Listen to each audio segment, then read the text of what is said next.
At 19:30 Moscow time on the evening of September 21, 2025, in a lavish Crimean guest house where Russia's elite have gathered and their drunken plans of war are supposed to feel invincible, a different kind of inevitability slides toward them over the Black Sea, the Moor of E5.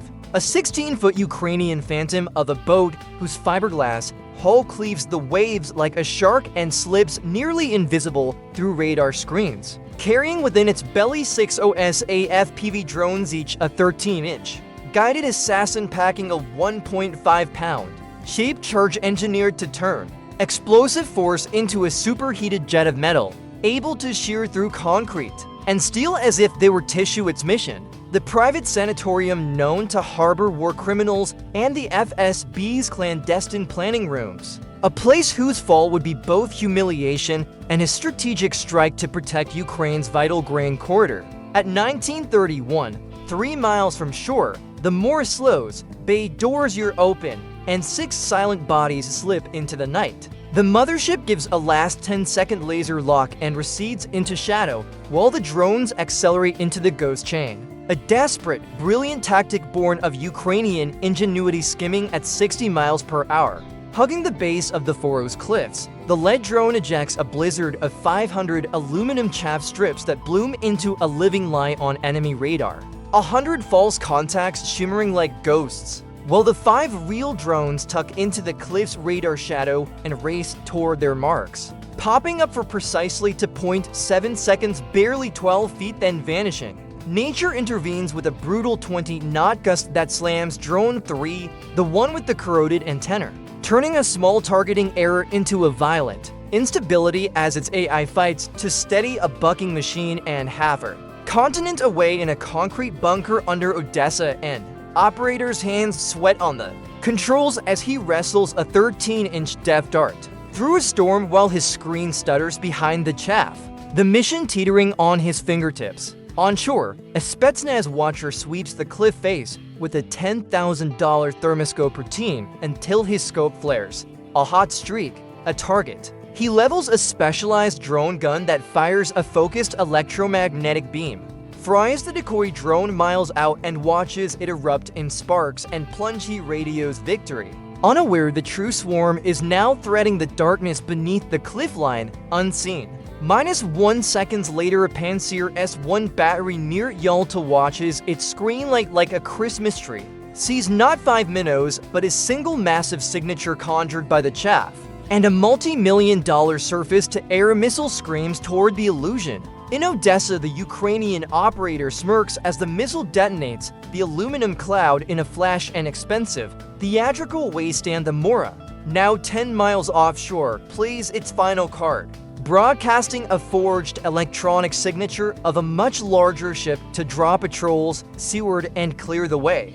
Sirens in Sevastopol scream as in Su-30 tears skyward in Afterburner, a Mach 1.9 hunter built to shred anything aloft. Yet the swarm refuses to meet it on its terms. Two drones drop to see clutter and vanish. 3 climb to 200 feet, and suddenly the Russian pilot faces an impossible geometry of threats across altitudes and a no-fire zone tantalizingly close to supposed civilian targets. Frustrated, the Russians unleash a 5-mile blanket of electronic warfare, an invisible hurricane of radio energy meant to deaf every node, but the OSAS AI shrugs off the noise like noise-canceling headphones. Gyros and internal sensors guiding the machines with 98% fidelity when GPS is gone. Because you can jam signals but not inertia and physics. On the cliff, Spetsnaz teams deploy kinetic nets and thermal-guided heavy machine guns. Tracers stitch the night, and one also blossoms into a brief, brilliant firework as it is torn away.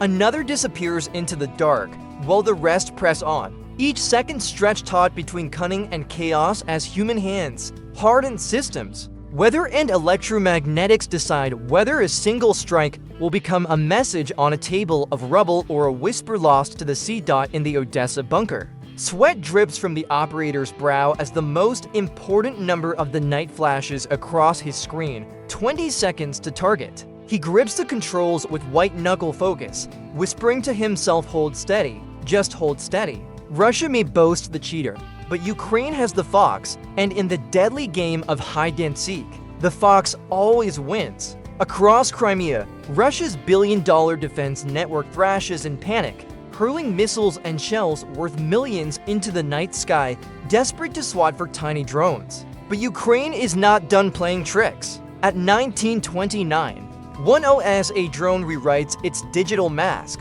Its signal no longer screams enemy. Instead, it blares the IFF of a civilian passenger jet, its path angling toward a local school. It is a bluff, pure electronic theater, but it throws Russian command into chaos, fire and risk an international disaster, or hesitate and risk everything. They hesitate. Sevastopol's radar rooms dissolve into shouting matches, conflicting orders paralyzing the chain of command.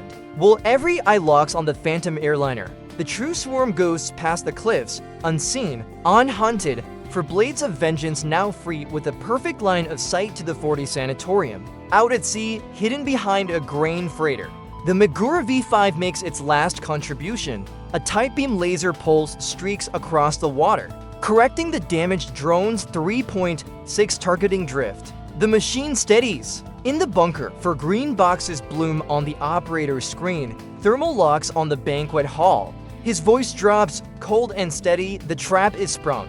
At 1930, rage replaces hesitation as Panzer cannons roar, spitting for 1,000 rounds a minute into the sky, shredding the night with fire. Yet the drones don't scatter, don't break. They converge, diving through steel and shrapnel like avenging angels, bearing down on a single point, the heart of the sanatorium. The lead drone, repaired and resolute, centers its crosshairs on the glowing banquet hall, packed with Russia's war elite. The operator's call slices the silence. Fox 3, release the payload. In that instant, the drones are no longer weapons but couriers. For 1.5-pound shaped charges detach, fins snapping open, diving at over 200 miles per hour toward their prey. Their carriers bank hard for the sea, fleeing to the waiting Magura as their children descend. The operator doesn't wait for impact, he slaps the console in triumph, shouting delivery complete. Inside the dacha, the music dies beneath the thunder of cannons. Glass shatters, caviar spills across marble, panic ripples through men who believe themselves untouchable. How is this possible? AVIP roars.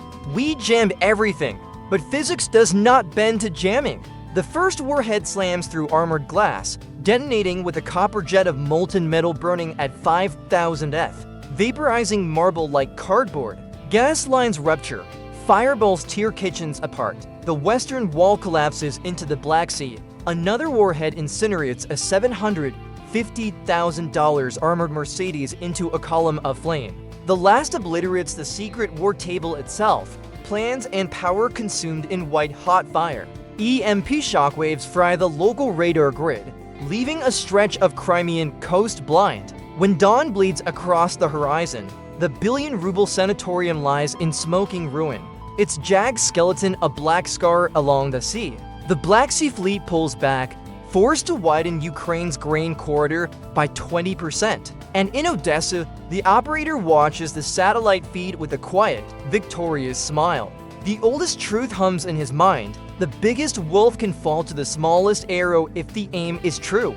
Ukraine's ghost chain has weaponized the sea itself, proving once more that empires are castles of sand, and the tide always comes.